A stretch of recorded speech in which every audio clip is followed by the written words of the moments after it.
एक और बड़ी खबर आ रही है, आपको बड़ी खबर बता देते हैं। इस वक्त एक तरफ रूस शर्तों के साथ यूक्रेन से बातचीत को तैयार है और वहीं दूसरी तरफ यूएन सुरक्षा परिषद में रूस के खिलाफ आया निंदा प्रस्ताव पर रूस ने वीटो कर दिया। हालांकि इस प्रस्ताव की वोटिंग में 11 देशों ने प्रस्ताव के पक्ष में और सिर्फ एक देश ने वोट किया था। लेकिन हुसैन, सबसे इंटरेस्टिंग है इसमें जिन्होंने वोट नहीं किया उसमें 3 देश है, जिसमें एक भारत है, यूएई है और चीन भी है।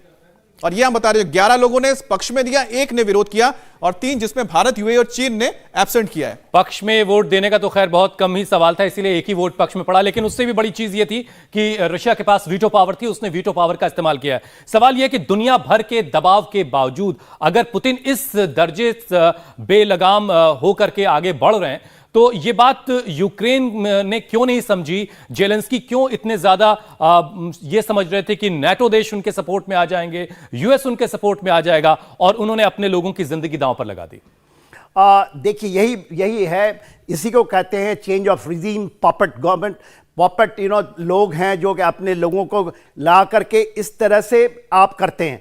देखिए यूक्रेन एक बहुत सशक्त देश हुआ करता था। सर एक बार हम लोग लिस्ट हम दिखा रहे हैं, लिस्ट को आप देख के आप जरा और भी एनालाइज कर पाएंगे। हमने लिस्ट बता रहे जैसे किसको कौन किसने हिस्सा लिया। America, Britain, France, Albania, Brazil, Gabon, Ghana, Ireland, Kenya, Mexico, Norway एवं आपको यूनाइटेड नेशन सिक्योरिटी काउंसिल की बात करें, जो इसके सदस्य हैं 15, इसमें 5 परमानेंट मेंबर्स हैं और 10 इसमें टेम्परेरी मेंबर्स हैं, जिसमें भारत भी शामिल है। और वोटिंग से बाहर रहा भारत, चीन और यूएई। और हमारे साथ विजय लक्ष्मी जुड़ गई है, संवाददाता विजय लक्ष्मी। ये जो वोटिंग हुई है इसको लेकर फिलहाल हमारे भारत सरकार की ओर से क्या बयान आया है, क्या कहा गया है, उसका जरा साफ कीजिए रुख।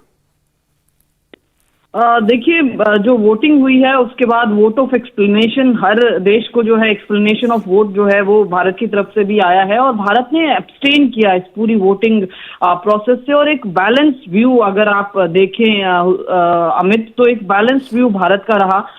वोटिंग से एब्सटेन जरूर किया, लेकिन ऐसा नहीं है कि रशिया के खिलाफ या किसी तरह की कोई बातचीत नहीं कही। साफ तौर पर कहा गया कि दूसरे देशों की सॉवरेनिटी को जो है वो रिस्पेक्ट करना चाहिए। इसके अलावा जिस तरह का वायलेंस हो रहा है उसको भी रोकने की बात जो है वो भारत की तरफ से कही गई। तो एक बैलेंस्ड अप्रोच जो है डिप्लोमेटिकली अगर हम कहें तो भारत के रुख में देखने को मिली जब हमने एब्सटेन करने का डिसाइड किया। हालांकि 11 वोट जो है समर्थन में भी पड़े इस रेजोल्यूशन के, लेकिन 3 देशों ने, जिसमें भारत, यूएई और चाइना शामिल हैं, उन्होंने रेजोल्यूशन, इस पूरी वोटिंग प्रक्रिया से एब्सटेन किया। तो कहीं ना कहीं भारत की जो एक डिप्लोमेटिक रणनीति है जहां पर बैलेंस कर करके भारत चलना चाहता है, वो बैलेंसिंग अप्रोच जो है वो यूएनएससी के इस वोटिंग प्रोसेस में भी जरूर नजर आई।